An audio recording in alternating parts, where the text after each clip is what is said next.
Salve María, el podcast católico en español de los Heraldos del Evangelio.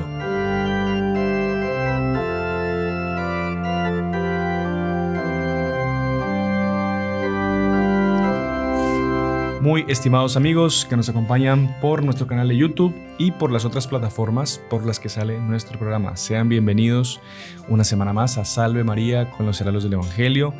Este programa, podcast católico que hacemos, los Heraldos del Evangelio de El Salvador, aquí desde nuestros estudios, muy contentos de estar una semana más con ustedes. El día de hoy estamos con el hermano Juan Andrés. Salve María, hermano Juan Andrés. Salve María, una alegría estar con todos ustedes tratando sobre la Santísima Virgen. Qué mejor tema que hablar de nuestra madre, ¿no? Nunca nos podemos cansar. Y tenemos un invitado muy especial, un viejo amigo de este canal, uno de los fundadores del canal Heraldos del Evangelio de El Salvador.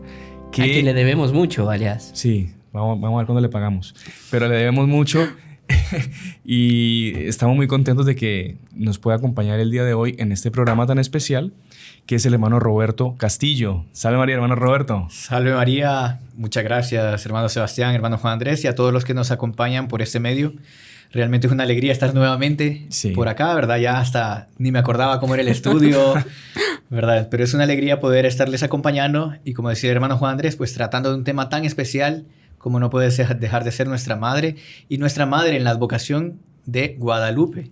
Exactamente. Tan cercana a nosotros. Tan querida por nosotros. Recordamos, antes de comenzar a grabar, hablábamos con el hermano Roberto de esa oportunidad que tuvimos de ir al santuario de Guadalupe cuando llegamos a los 100,000 suscriptores hace un tiempito ya. No sé si pueden escribir ahí en los comentarios quiénes ya estaban suscritos al canal en esa época. Sería interesante saber quiénes fueron esos primeros 100,000. Exactamente. Y me acuerdo que cuando fuimos ahí al santuario, consagramos este canal a la Virgen de Guadalupe, porque fue como una especie de agradecimiento, de ofrecimiento que le hicimos a ella por todo lo que se estaba consiguiendo con el apostolado, pues la conversión de tantas personas. De hecho, este cuaderno que tengo aquí fue elaborado en esa época. Y aquí estaba viendo un poco el recorrido que hicimos. Dice, viaje a México 9 de noviembre del 2020. ¡Wow! Y como las metas que teníamos para los programas de esa época era visita al santuario, recorrido de las apariciones, rosario en la basílica, rosario en los jardines, historia de las apariciones, milagros, códice guadalupano y, punto importante, acto de consagración del canal a la Santísima Virgen y velas por nuestros seguidores. Claro, no sé, qué bonito. Gran parte de eso lo pudimos cumplir, otras cosas pues no fue posible, pero bueno. Estamos aquí otra vez reunidos para hablar de nuestra madre, la Santísima Virgen de Guadalupe. Que bueno, capaz ya muchos habrán leído la historia, habrán escuchado algunos otros programas mismo de canales hermanos de los Heraldos, pero no viene, o sea, nunca sobra hacer un programa más. Siempre hay muchas cosas que decir de la Santísima Virgen y de Guadalupe, que revela tantos misterios. Y últimamente, incluso con los descubrimientos científicos, se ha ido conociendo cada vez más. Entonces yo creo que es un tema inagotable, ya sea por lo que ella nos puede manifestar, así como por los milagros que continuamente ella está haciendo en favor de cada uno de nosotros. Perfecto. Si les parece, hermano Juan Andrés, hermano Roberto, comenzamos hablando resumidamente de la historia en sí de las apariciones, cómo fue que se dio, sobre San Juan Diego, quién era San Juan Diego, un poco también un contexto histórico de lo que ocurría en México en la época, y así vamos descubriendo poco a poco pues cómo fue que se dio ese maravilloso milagro de la presencia de Nuestra Señora hasta los días de hoy con nosotros en la tilma, y después ir revelando poco a poco todo el simbolismo, todo lo que está oculto atrás de significado de esa maravillosa tilma, del códice guadalupano. El famoso códice guadalupano. ¿Sí le parece, hermano Roberto? Claro que sí. Yo creo que es interesante enfocarnos también en la persona de San Juan Diego, porque hay que tener en cuenta que él fue uno de los primeros cristianos de América, si lo vemos por esa forma. Él, junto con su tío Juan Bernardino y su esposa Lucía, fueron bautizados por los 12 primeros misioneros franciscanos que llegaron a América, entre los cuales se encontraba don Juan Fray de Zumárraga, ¿no? Fray Juan de Zumárraga, que llegó a ser el primer obispo de México y de América. Entonces es interesante que cuando la Virgen se apareció en 1531, él ya había sido bautizado, si no me equivoco, en 1524, o sea, ya tenía unos más de 5 años de ser bautizado. Y él se dirigía a la catequesis, a la misa, desde su ciudad. Iba hasta Tlatelolco a recibir la catequesis que le enseñaban los sacerdotes que eran ministros de Dios. Y en esas circunstancias fue cuando la Virgen se le apareció. No es que le andaba cultivando la tierra o cuidando ovejas como los pastorcitos de Fátima. No, él se dirigía a la iglesia. Y muchas veces, por el trato que la Santísima Virgen le daba a él, de Juan Dieguito, Juanito, hermano Juan Andrés, aquí, ¿verdad, Juanito? La Santísima Virgen lo trataba con mucho cariño porque era de los primeros cristianos, de los primeros hijos de nuestro Señor Jesucristo en tierras americanas. Pero él se dirigía a recibir esa catequesis cuando la Santísima Virgen le habló. Entonces, él ya tenía esa disposición de alma, esa disposición de espíritu hacia la fe, que era algo muy difícil en los primeros indígenas también, porque eran muy reacios a la conversión. Para ellos, lo único que tenía valor pues eran sus culturas, sus tradiciones, sus dioses. Y hay que diferenciar a San Juan Diego de la cultura azteca, porque él era tolteca. Hablábamos con el hermano Sebastián antes, no si era tolteca, si era mexica, ¿verdad? Pero ahí nuestros seguidores mexicanos nos corregirán. Él se dirigía a esa formación que le daban los sacerdotes y iba también con una preocupación que era la de su tío Juan Bernardino, que estaba enfermo. Entonces él se dirigía a rezar, a pedir por él, por la salud de su tío. Y él se bautizó junto con su esposa Lucía y tenía todo ese deseo de aprender cada vez más. Entonces San Juan Diego perdón, que hay varias ideas y cosas que se van juntando. Nuestra Señora tenía ese trato con él, Juan Dieguito, Juanito, que en español no tiene mucho significado. Podría ser como que hay el cariño que la Virgen le tiene y eso. Pero en náhuatl, que era el idioma que hablaba San Juan Diego, era la terminación Tzin, Juan Diego Tzin, que era un diminutivo, pero que se utilizaba para tratar a las personas con veneración, con amor, con dignidad. Por eso él también, al dirigirse a Nuestra Señora, le dice muchachita mía, hija mía, porque era una forma de dirigirse a una reina. Entonces es bonito ver todo eso de San Juan Diego. Después también, cuando fueron las apariciones, él se quedó viviendo en el Tepeyac. Hicieron una primera ermita donde colocaron la tilma, ¿verdad?, de la Santísima Virgen, y él se quedó cuidando ese lugar. Y en 7 años, él convirtió a más de 9 millones de personas. Impresionante. 9 millones. Y me imagino que solo con la narración que le hacía de los hechos. Contando lo que había sucedido, cómo la Santísima Virgen lo había tratado. Porque eso es muy importante tener en cuenta, que el trato que la Santísima Virgen le dio a él era muy digno, muy elevado, con mucho respeto, con mucho amor, con mucho cariño. Y él se dedicaba a contar ese trato que la Virgen le había dado a las personas, y las personas quedaban impresionadas con eso y se convertían y aceptaban la fe.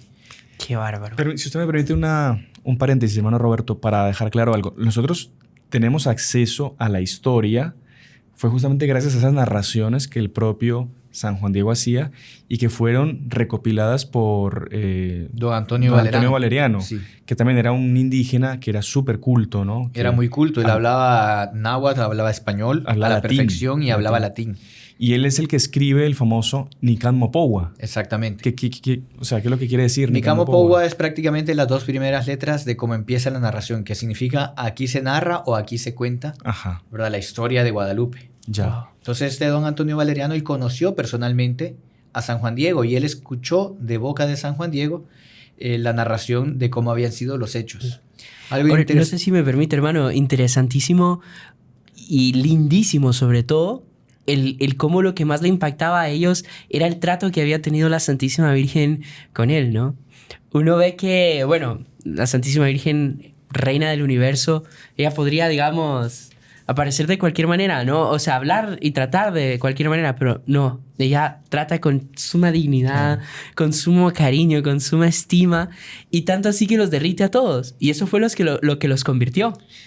Y además también, hermano Juan Andrés, hermano Roberto, no me dejarán mentir, ellos vivían acostumbrados justamente a un trato fuerte, agresivo, porque los aztecas, pues justamente para cumplir la sed de sangre que tenían esos dioses a los que ellos adoraban, que eran dioses verdaderamente satánicos, ellos casi que vivían con el miedo de ser escogidos para ser sacrificados El tipo de guerra que los aztecas hacían se llamaba la Guerra Florida. Era un tipo de guerra no tanto de conquista, sino de captura de prisioneros, para tener prisioneros para ofrecerle a Dios Sol. De cosecha, que ellos le llamaban. Exacto. Ellos cosechaban prisioneros para eso. Y interesante, el nombre San Juan Diego en náhuatl, él se llama, Voy a ver si lo pronuncio bien, ¿verdad? Mi náhuatl no es muy, muy bueno, pero haremos el intento. Cuahuatlatzin.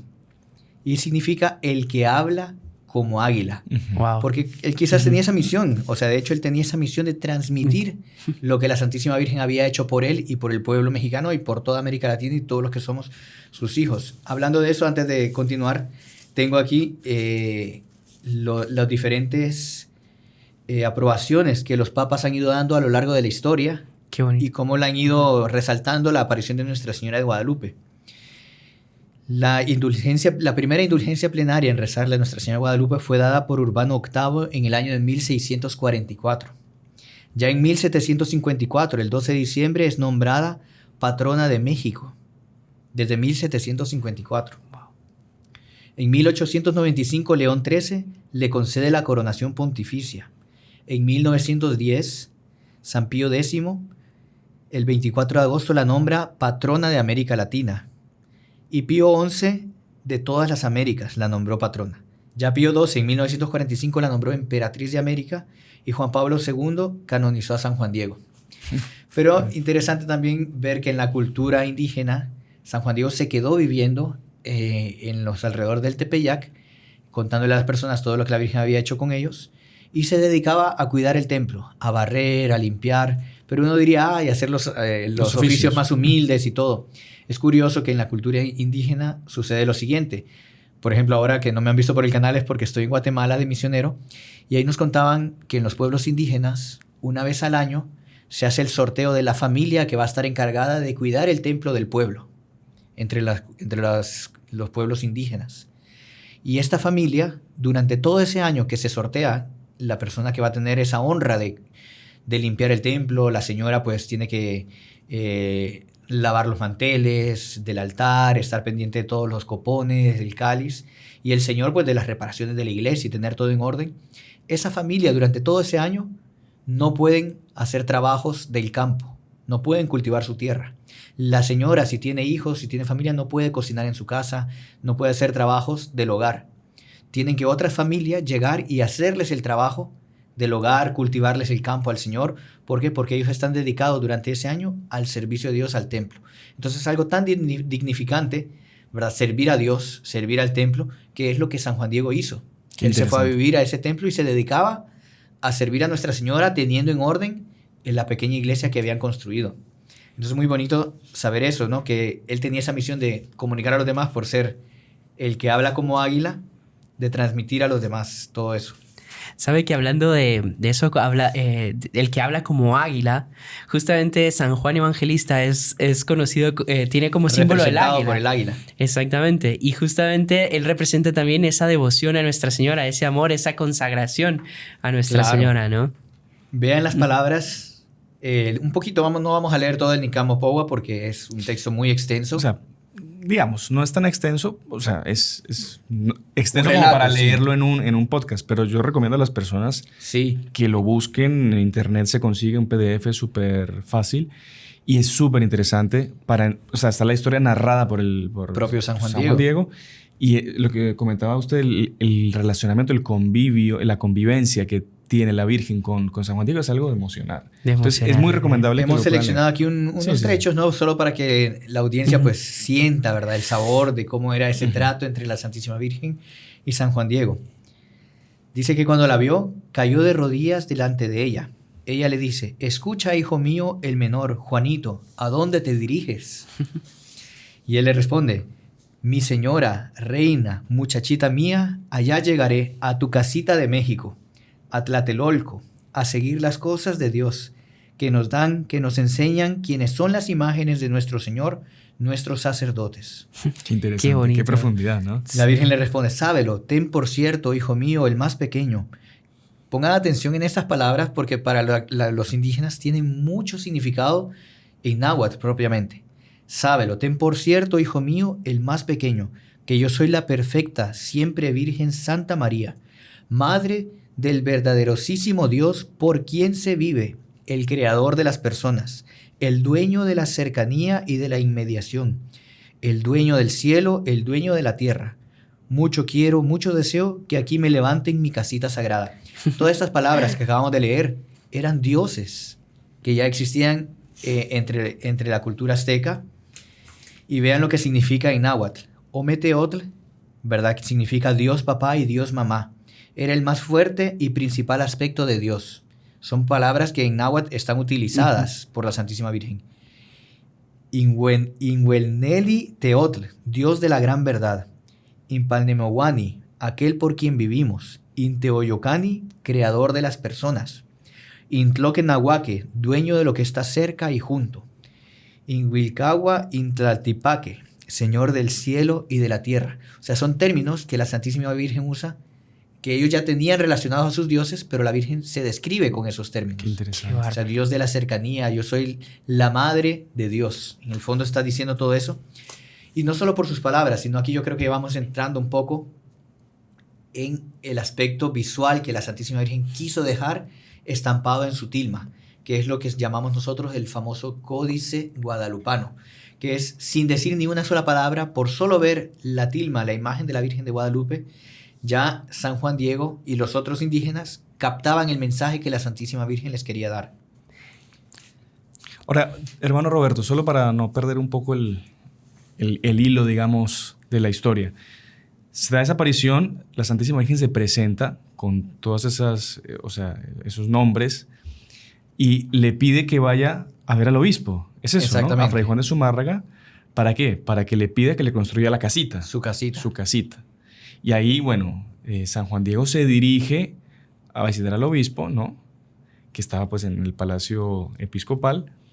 Y evidentemente, pues, Fray Juan de Zumárraga no le cree, ¿no? Claro, al inicio no le creyó, porque, ¿no? Le pidió una señal para poder creerle. Porque usted imagínese un indígena pues que está recién convertido, el Fray Juan de Zumárraga no hablaba muy bien el náhuatl todavía. Necesitaba un intérprete para comunicarse con él. Exacto. Y el intérprete más o menos le explica, ¿no? Este hombre dice que se le apareció la Virgen y quiere construir una iglesia. Entonces, claro, era un poco complicado, digamos. Claro, de buenas a primeras, así sí, ya. Sí, y entonces ahí es que le pide la señal, ¿no? Claro, fueron varias apariciones del 9 de diciembre al 12 de diciembre, que es cuando la Virgen concede la señal. En ese medio tiempo es que se enferma su tío Juan Bernardino y que la Virgen le dice que no se preocupe, que él va a estar bien, que antes que nada vaya y cumple el encargo que le pide, ¿no? De llevar la señal al obispo.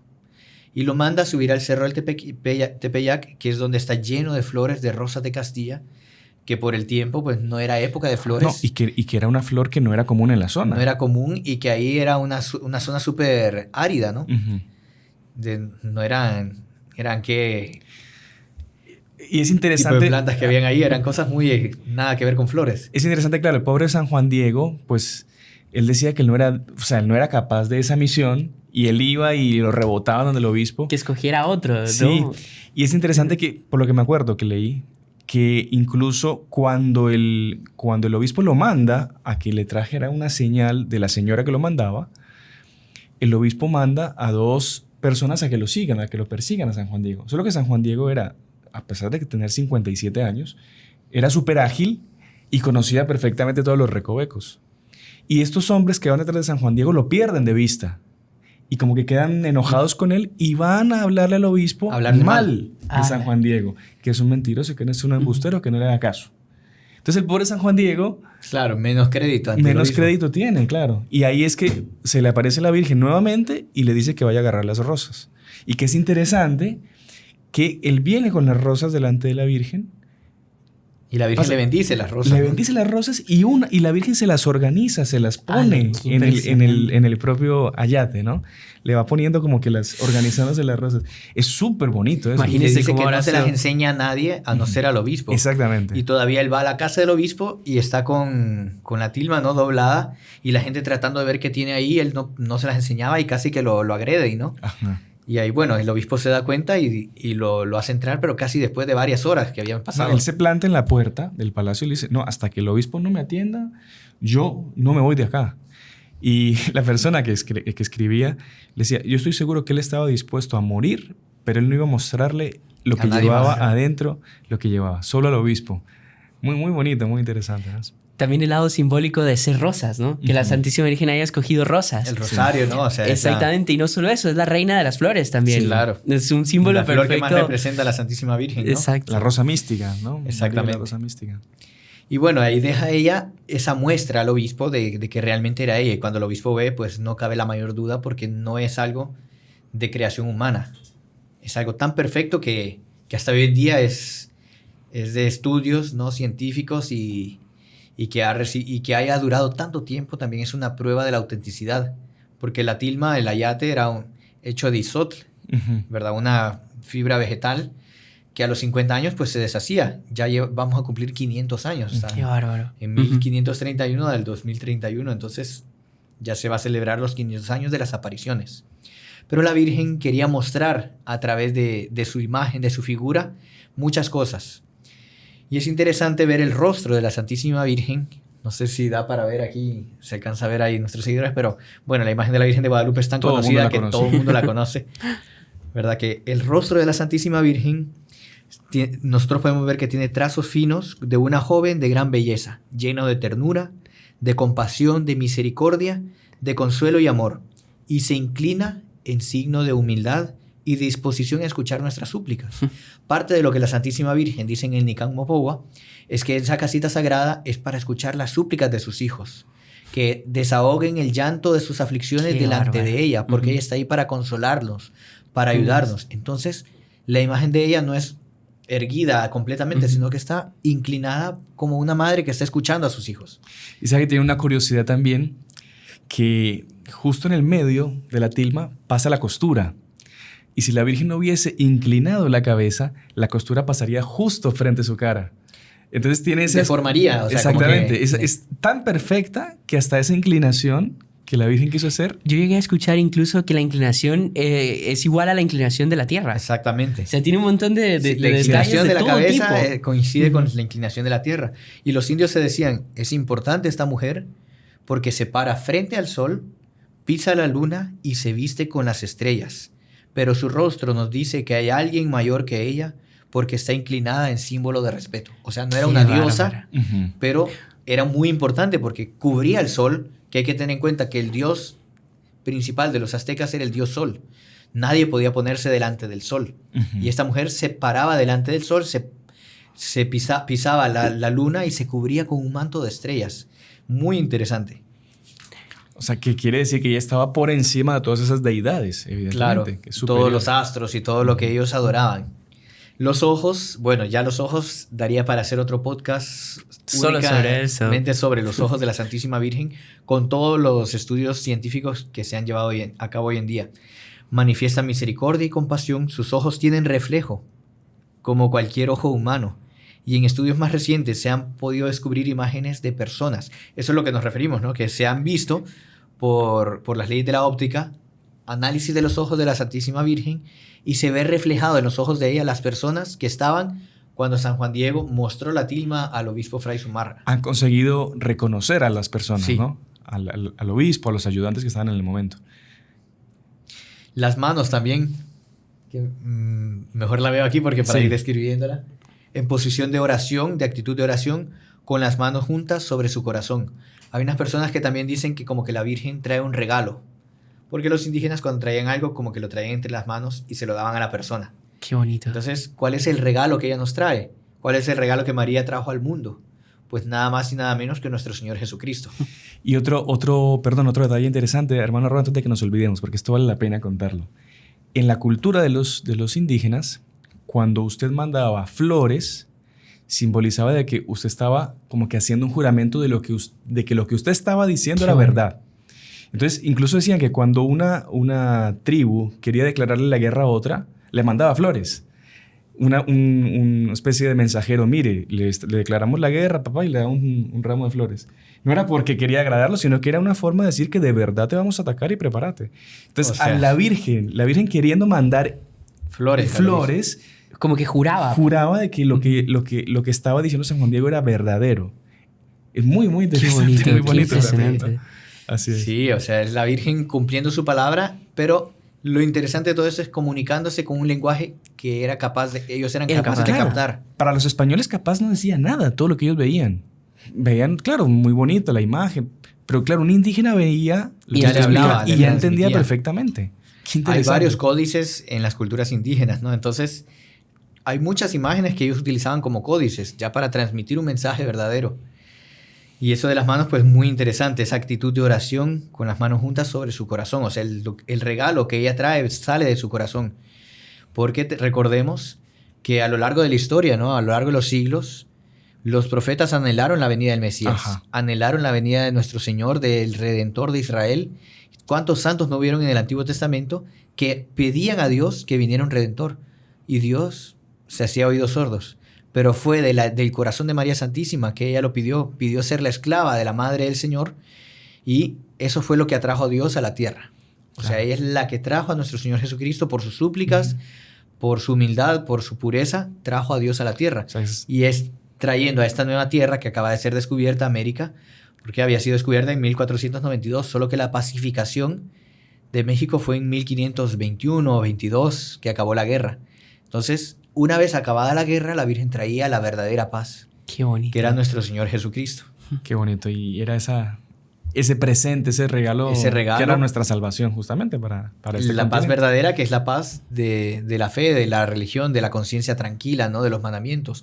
Porque también, lamentablemente, los aztecas rendían culto pues a los demonios, ¿no? A los dioses falsos. Sí. Ellos, pues todos estos sacrificios que hablábamos en un inicio, eran cultos al demonio. Claro. Incluso hay crónicas de la conquista donde se ve que habían tótems, imágenes que hablaban o que pedían sacrificios. Que pedían sacrificios. Hernán Cortés escucha a uno de los tótems esos famosos que él decía era una voz satánica que quería sangre de niños, que pedía que hicieran sacrificios para él poder alimentarse. Y Hernán Cortés fue él mismo con sus propias manos destruyó el tótem ese. Claro, era una esclavitud a la que estaban sometidos los indios, una esclavitud del demonio. Y la Virgen venía trayendo ese mayor regalo que era la libertad de los hijos de Dios. ¿Sabe un detalle interesante, ¿verdad? Que usted habla de esclavitud. Bueno, en nuestros días la forma de la esclavitud es así, ¿no? Es poner usted sus manos entre las manos del Señor, ¿no? Tanto así que, bueno, los caballeros en las iglesias antiguas, uno sabe que la persona era caballero cuando en la imagen donde está enterrado tiene las manos juntas. Porque significa el vasallaje, ¿no? La Santísima Virgen también, por así decir, es la esclava del Señor, claro, ¿no? Claro. Que todo tiene un simbolismo impresionante. Es impresionante. Hermano Roberto, hermano Juan Andrés, tenemos que hacer una pausa, lastimosamente, el compromiso nos lo pide, pero ya regresamos, no se muevan porque está muy interesante el tema y continuaremos explicando, el hermano Roberto, lo que es todo el Códice Guadalupano. A ver, esperemos que nos dé tiempo. Así que no se muevan, ya regresamos. Salve María. ¿Sabías que tú también puedes ser un misionero? ¿Cómo? Apoyando la evangelización en línea. Es muy fácil, haciéndote miembro de nuestro canal o donando en el chat en vivo. Con certeza, Dios recompensará tu generosidad. Que Dios te bendiga. En el nombre del Padre, y del Hijo, y del Espíritu Santo. Amén. Salve María.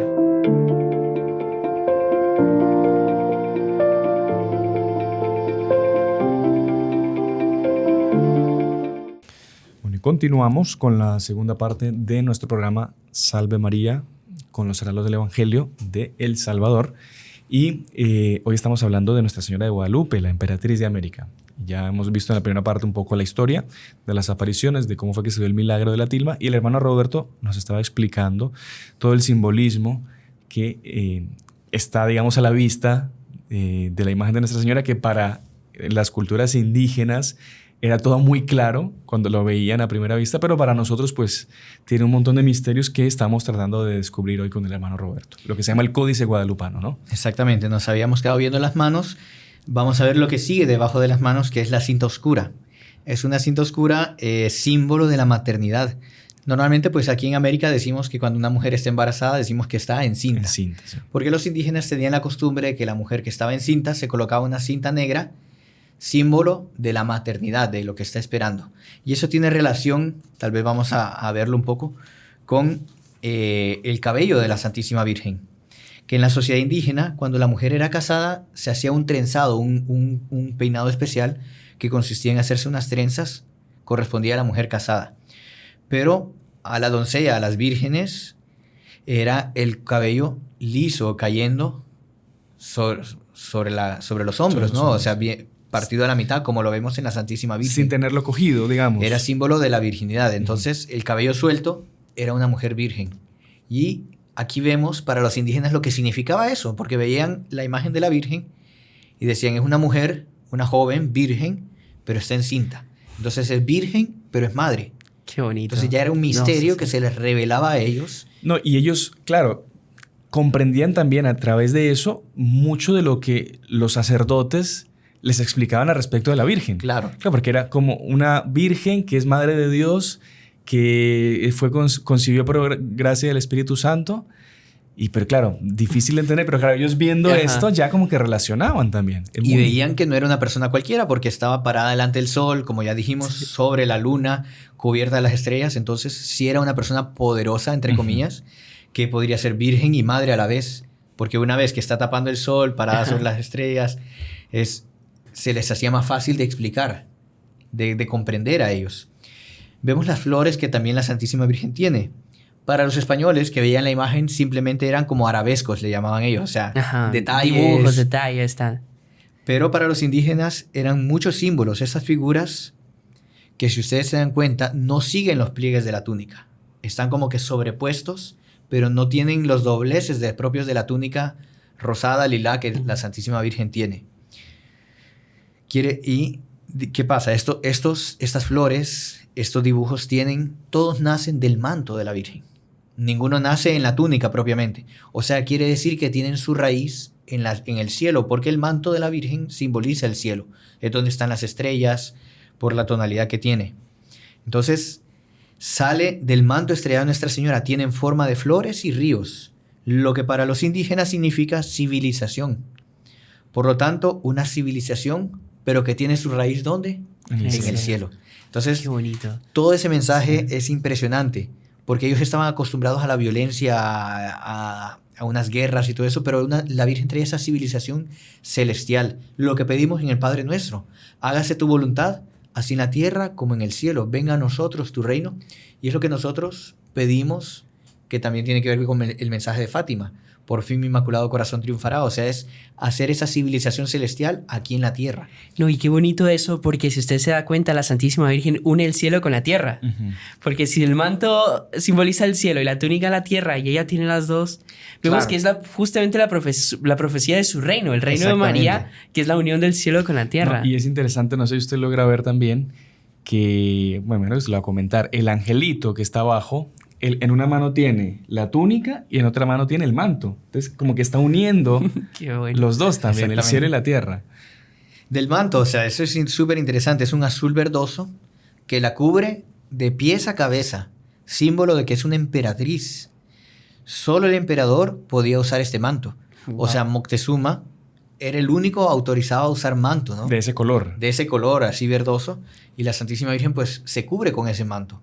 Es como que ella haya agarrado el firmamento del 12 de diciembre y se haya cubierto con las estrellas. ¿Por qué? Porque si vamos a ver las estrellas, son 46 estrellas las que ella tiene y corresponde, ya está comprobado científicamente que corresponden al orden de las constelaciones que había en el solsticio de invierno de 1531. ¡Qué bárbaro! O sea, todo eso es realmente impresionante.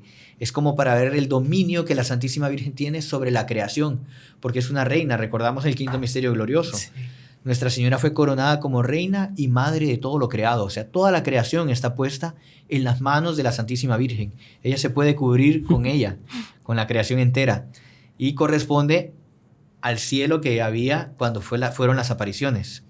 Y la túnica vemos que es un rosado lilá que representa la tierra, como decía el hermano Juan Andrés, pues es donde están las flores, los ríos y los montes, pero que nacen de esa civilización celestial, del manto. Las nubes, también es algo interesante ver que la Virgen viene rodeada de nubes. La imagen está rodeada de nubes, que para los indígenas significa la que viene del lugar a todos desconocido, medio misterioso. Ella abre un cofre de las riquezas espirituales y ella es ojos, oído y boca de aquel invisible y espiritual. Ella se manifiesta visible. Entonces, la manifestación visible de algo que viene de las nubes, que para ellos eran los dioses que vivían ahí arriba, que no se podían ver, y ella es la que viene representando, ¿no? Es la mano extendida de Dios. Qué interesante. Que se acerca hacia nosotros. Y lo que comentaba del ángel, ¿no? Eso que está agarrando. Con su mano derecha toma la punta del manto azul verdoso, llena de estrellas, que simboliza el universo, la creación. Y con su mano izquierda sujeta la túnica rosa lilás, significado de la tierra. Y es la armonía entre el cielo y la tierra. Es lo que todos aspiramos, ¿no? Llegar a la patria celestial. Pero por un camino que, como dice San Luis María Griñón de Montfort, el camino más rápido, seguro, para llegar del cielo a la tierra, pues es la Santísima Virgen. Ahora, hermano Roberto, también se dice que el que está abajo de la Virgen no es un ángel común y corriente, sino que por las alas que tiene, que no son alas de ángel normal, por así decirlo, que siempre pues, los ángeles, aunque son puro espíritu, se representan con alas. Este ángel tiene como que alas de águila. Y entonces hay incluso una explicación que dice que es el propio San Juan Diego que está ahí. Claro, porque está relacionado con el nombre. El ¿no? nombre, ¿no? Cahuatlatzin. El que habla como águila. El que habla como águila. Entonces, pues él fue el gran mensajero del mensaje, el gran mensajero de lo que la Santísima Virgen venía trayendo, ¿no? A estos pueblos, de transmitir eso para ellos. Entonces, es muy bonito. Y si ustedes ven el ángel, una característica, no sé si algunos ya lo habían notado, pueden escribir ahí en los comentarios, es un ángel calvo. Tiene una calva. ¿Ah, sí? O sea, no es que tenga un ángel común, sino que tiene bastante pelón, como dice calvicie, acá. ¿no? Entrada, no es propiamente pelón, pero sí, la calva la tiene bastante grande. Y eso para los indios, para los indígenas, simbolizaba ancianidad, por lo tanto sabiduría, madurez. Entonces, algo muy interesante, ¿no? Esos rasgos estéticos que dan autoridad también, porque los mayores son muy respetados. Bueno, en todas las culturas, siempre los ancianos es símbolo de eso, de sabiduría, de consejo, de algo sólido, la raíz del bien, de la verdadera cultura. Entonces, no sé si ya lo habían notado. No, la verdad no, pero qué interesante. Y justamente el don de sabiduría es uno de los dones más altos que una persona puede tener, ¿no? Que es ver a Dios a través de las cosas creadas, ¿no? Llegar y reportarse a Dios. O sea, parte de un aspecto de ese don de la sabiduría. También es bonito ver la luna. Nuestra Señora, pues siempre a lo largo de la historia ha sido comparada con la luna, porque el sol, pues representa a Dios, pero la luna es aquella que nos refleja la luz del sol, pero que la hace de una manera tenue para que nuestros ojos no se vean afectados directamente por la luz del sol. Y es el papel de María Santísima delante de nuestro Señor. Siempre transmitirnos a nuestro Señor Jesucristo, pero de una forma amena, que nos llegue al alma, que nos toque al corazón. No es como lamentablemente pues se ven en otras sectas o otras religiones, ¿no? Que quieren imponer un Dios, ¿verdad? Que es castigador y que nos va a hacer esto y lo otro, ¿no? Un Dios misericordioso, y que también no está esa figura de la Madre, de Nuestra Señora, que nos transmite a nuestro Señor, pero de una forma maternal, de una forma amena. Entonces el hecho que la Santísima Virgen está parada sobre la luna, pues ya coincide con lo que la cultura medieval y todas las otras culturas, los siglos anteriores, pues han manifestado de la Santísima Virgen, que es bella como la luna, que transmite esos rayos sin molestar la vista. Y hay otras explicaciones, ¿verdad? Yo saqué una que me pareció muy interesante, que dice lo siguiente, que según los códices aztecas, México significa en el centro de la luna. O sea, la palabra México significa en el centro de la luna. O sea, en el hogar de la divinidad omnipotente, el centro creador del universo. Quería decir que ella viene del centro de la creación del universo. Qué interesante. Qué bonito. Qué impresionante, de hecho. Tiene un montón de maravillas ahí que, bueno, en fin, que estamos pudiendo conocer ahorita gracias al hermano Roberto. Y bueno, ya los estudios y las profundizaciones que usted ha podido hacer del tema nos está transmitiendo. Pero yo creo que también algo muy importante y que podemos enfocar también como que el final de este programa es para entender toda esa maternalidad y ese amor que la Santísima Virgen tiene por nosotros, es recordar esa frase pues que pasó para la historia y que fue la frase que le dijo la Santísima Virgen a San Juan Diego cuando él le viene a pedir por su tío que está enfermo. Y que es una frase que se puede adaptar para los días de hoy, porque vivimos en un mundo que está enfermo. Nosotros de por sí, pues por el pecado, por el mismo y por tanta cosa, estamos enfermos. Y a veces nos ataca como que la angustia, el miedo, a la ansiedad. Y Nuestra Señora está con esas palabras afectuosas, dispuesta a escucharnos, dispuesta a atendernos.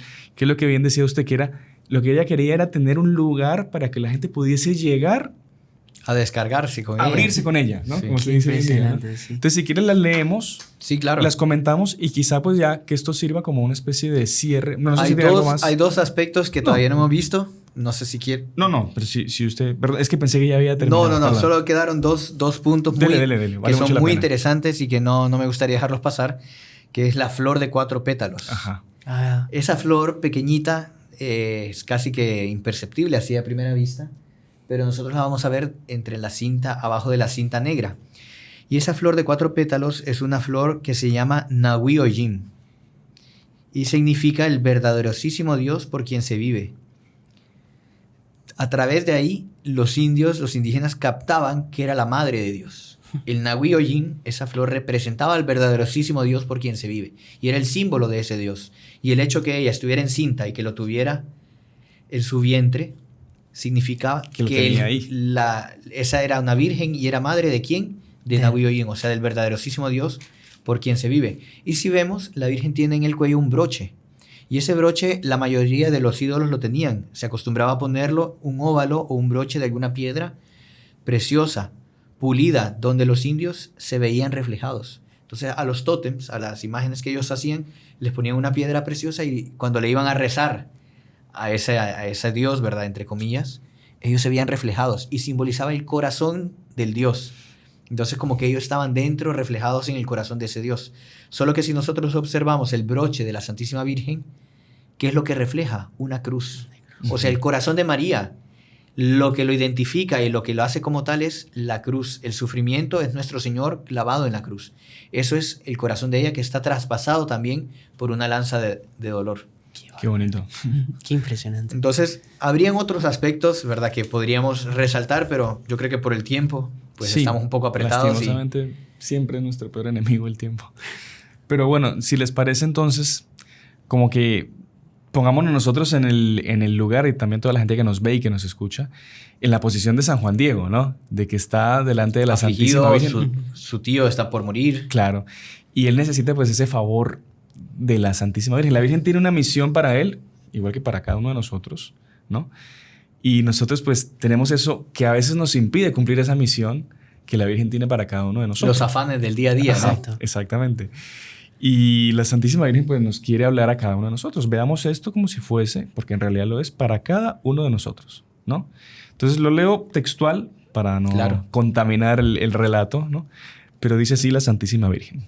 Escucha, ponlo en tu corazón.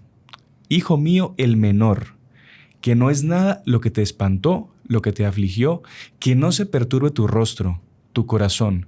No temas esta enfermedad, ni ninguna otra enfermedad, ni cosa punzante y aflictiva. O sea, no hay que temer a nada. Enfermedad física, moral, espiritual, nada. Dice aquí la Santísima Virgen, no estoy yo aquí que tengo el honor y la dicha de ser tu madre. O sea, el honor y la dicha de ser tu madre. O sea, Nuestra Señora se siente honrada de ser nuestra madre, ¿no? No estás bajo mi sombra y mi resguardo. No soy yo la fuente de tu alegría. Qué bonito esto, ¿no? Muy bonito. Y por eso uno se pone a pensar cómo a veces los que no tienen a María por madre son personas que son tristes. Sí, claro, no tienen esa amargadas. Alegría. Porque no tienen esto, la alegría. Nuestra alegría es la Santísima Virgen. ¿Por qué? Porque nos acerca a Jesús verdaderamente. No estás en el hueco de mi manto. Qué bonito eso. En el cruce de mis brazos. ¿Acaso tienes necesidad de alguna otra cosa? ¿Qué más se puede pedir, no? O sea, uno sentirse, bajo el manto de la Virgen, en el huequito del manto, como dice ella. Todo eso sí tiene un significado, ¿no? Para ellos, ponérselo en el hueco del manto. O sea, son cosas que impresionantes, si vamos a analizarlas así de profundidad. Mira, y dice aquí, que ninguna otra cosa te aflija, que no te inquiete, que no te acongoje la enfermedad de tu tío, porque de ella no morirá por ahora, ten por cierto que ya sanó. Entonces, claro, San Juan Diego, como cumplió la misión que la Santísima Virgen le encomendó y puso por encima el amor de Dios, obedecer a la Santísima Virgen, Nuestra Señora le concedió lo que él tanto estaba pidiendo y tanto necesitaba. Y esto debe ser un ejemplo para todos nosotros. Y que nos recuerda que nosotros, antes de cualquier otra cosa en este mundo, tenemos que preocuparnos, ¿por qué? Por la gloria de Dios. Es lo que la frase de la Escritura, ¿no? Buscad el reino de Dios y su justicia y todo lo demás os será dado por añadidura. Entonces es muy importante que nosotros pues nos llevemos como enseñanza del programa de hoy este mensaje de la Virgen que, aunque fue dado en el año 1531, cada día toma pues como que más importancia y más relevancia en nosotros, sus hijos, que tan necesitados estamos hoy en día de ese amparo, de ese sentirse amados por la Santísima Virgen. Claro. Porque uno de los grandes problemas de la sociedad hoy en día es sentirse solo, abandonado. Como dice San Juan en su primera carta, ¿no? Vimos el amor que Dios nos tiene y creímos en Él. Muchas veces Dios nos ha manifestado señales de amor. El problema es que a veces nosotros no creemos que somos amados por Dios. Porque vemos las dificultades de la vida, los afanes de esta vida y pensamos que Dios no nos ama. Por más que ya hemos experimentado muchas veces su amor. Pero lo importante está en creer que somos amados. Y ahí está la mayoría y la solución de los problemas.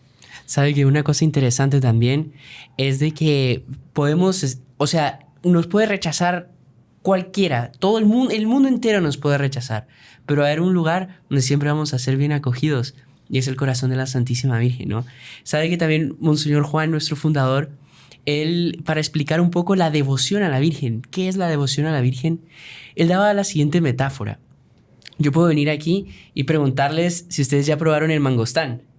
El mangostino. El mangostino, español, el mangostino.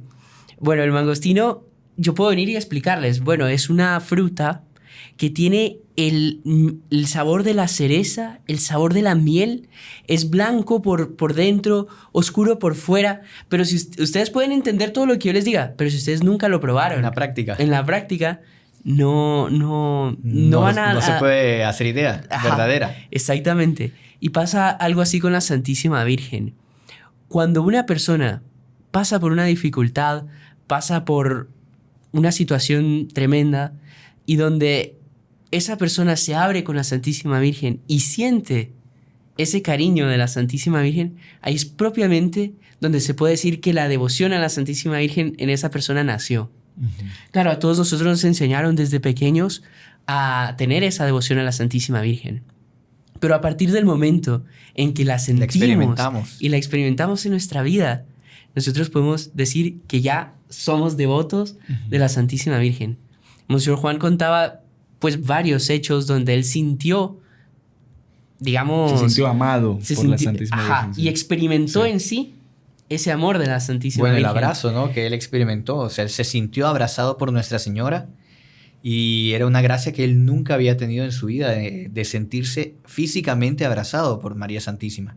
Que incluso lo narra, ¿no? En el libro que escribió sobre la Santísima Virgen, María Santísima, el paraíso de Dios.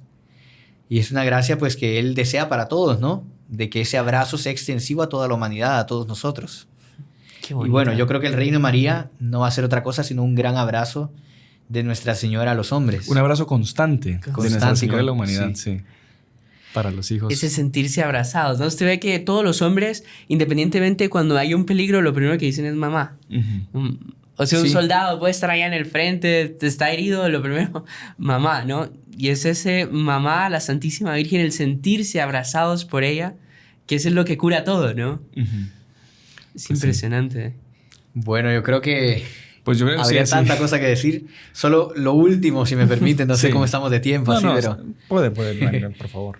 Perdón, ahí tomarle su tiempo y todo, ¿no? No tenga pena. Ya que no estamos tan seguidos por acá, ¿verdad? Pero aprovechar pues las oportunidades que tenemos. No, la Santísima Virgen pues parte de ese regalo que ella nos trae, porque si ustedes van a ver del 9 de diciembre al 12 de diciembre, ¿a cuántos días estamos de la Navidad? Estamos prácticamente a 12 días. Menos de dos semanas, ¿no? De la Navidad. El gran regalo es nuestro Señor Jesucristo que Él traía a la humanidad. Vemos una mujer encinta que está por dar a luz. O sea, ya cerca de la fecha de Navidad que ella se apareció. Entonces, ella traía para nosotros a nuestro Señor Jesucristo. Ahí vemos la autenticidad. ¿Por qué? Porque es una devoción que nos lleva a Jesús. No es una devoción que nos aleja de Jesús, sino al contrario, nos acerca a Él. Y es lo que la Santísima Virgen siempre quiere, llevarnos a Jesús. Claro. Y es lo que la Virgen de Guadalupe venía diciéndoles, yo los llevaré a mi Hijo. Qué bonito. Entonces, ella está por dar a luz. Qué bonito eso. Y bueno, como usted dice bien, estos días que se acerca la Navidad, pues aprovechémoslos para meditar en ese gran misterio que es el nacimiento de nuestro Señor y ese preciosísimo regalo que la Santísima Virgen pues, nos ha dado a todos nosotros, a toda esta humanidad, que teníamos las puertas del cielo cerradas, pero que gracias a ese sí de ella, claro, de hacerse esclava, es que hoy en día pues, podemos aspirar a esa vida eterna que Dios quiere tanto para nosotros, que pasemos ahí con Él por toda la eternidad, ¿no? Y bueno, pidamos esa gracia, ¿no? Que Nuestra Señora nunca, a pesar de que nosotros seamos lo que seamos, nunca pierda esa honra que ella siente de llamarse nuestra madre. De ser nuestra madre. Porque pues por más pecador que uno pueda ser, una madre nunca desanima de un hijo. Una madre siempre va a decir que su hijo es el mejor hijo de todos, pero ayudémosle un poco. Y después usted ve que la Virgen le dice el más chiquito de mis hijos, ¿no? Sí. O sea, independientemente, a la madre no le importa. Tú tienes 120 años, siempre va a ser el hijo menor. Y no solo eso, el hijo menor siempre es el más débil, el que más necesita de protección. Sí. El consentido. El consentido, quizás no sea el mejor, así que estamos incluidos todos en ese hijo pequeño, ¿no? En ese hijo chiquito. Entonces, por más hijos pródigos que podamos ser, pues sepamos que... Tener esa confianza, ese amor, ¿no? De hecho, pues ella venía rescatando a los hombres, ¿no? Que estaban sumergidos pues, en esa adoración al demonio y esa cultura de la sangre. Ella no se importó por eso, venía a rescatarlos para llevarlos a su hijo. Y muchos puede que estemos en esa situación, ¿verdad? Entregados a los vicios, en el pecado, pero lo importante no es desconfiar de María, sino dejarnos como un hijo en sus manos. Abrirnos con ella, descargar nuestras preocupaciones, todo abrir, exactamente. Y que ella pues sea la solución y la alegría y el sentido también de nuestra vida, ¿no? Que excelente. Nos lleva a nuestro Señor. Bueno, hermano Roberto, muchas gracias. A usted, de verdad, por tener la paciencia de tenerme por aquí. Ha sido una alegría estar aquí. Ha sido un programa, yo diría un programa muy bendecido, porque cuando estábamos preparándolo decíamos, bueno, la Virgen de Guadalupe, todo el mundo la conoce, todo el mundo habla de ella, todo el mundo va a hablar de ella, pero lo más bonito es como que contar también experiencias de lo que uno ha sentido con ella, contar lo que nuestro fundador, ese amor que ha sentido de ella, y bueno, transmitir esa confianza que hay que tener en la Virgen, esa esperanza, y bueno, pues agradecerle a Nuestra Señora por eso, ¿no? Por habernos reunido aquí y por tener la presencia también a todas las personas que nos están acompañando. Así que bueno, hermano Roberto, nuevamente gracias, y si les parece, rezamos claro que sí. una Ave María para terminar, pidiendo que Nuestra Señora pues nos dé cada día más unión a ella y más amor a ella y a su divino Hijo, nuestro Señor Jesucristo, que está por nacer en estos días. En el nombre del Padre, y del Hijo, y del Espíritu Santo. Amén. Dios te salve María, llena eres de gracia, el Señor es contigo, bendita tú eres entre todas las mujeres, y bendito es el fruto de tu vientre Jesús. Santa María, Madre de Dios, ruega por nosotros pecadores, ahora y en la hora de nuestra muerte. Amén. Nuestra Señora de Guadalupe, ruega por nosotros. En el nombre del Padre, y del Hijo, y del Espíritu Santo. Amén. Nos vemos la próxima semana, si Dios quiere. Salve María. María.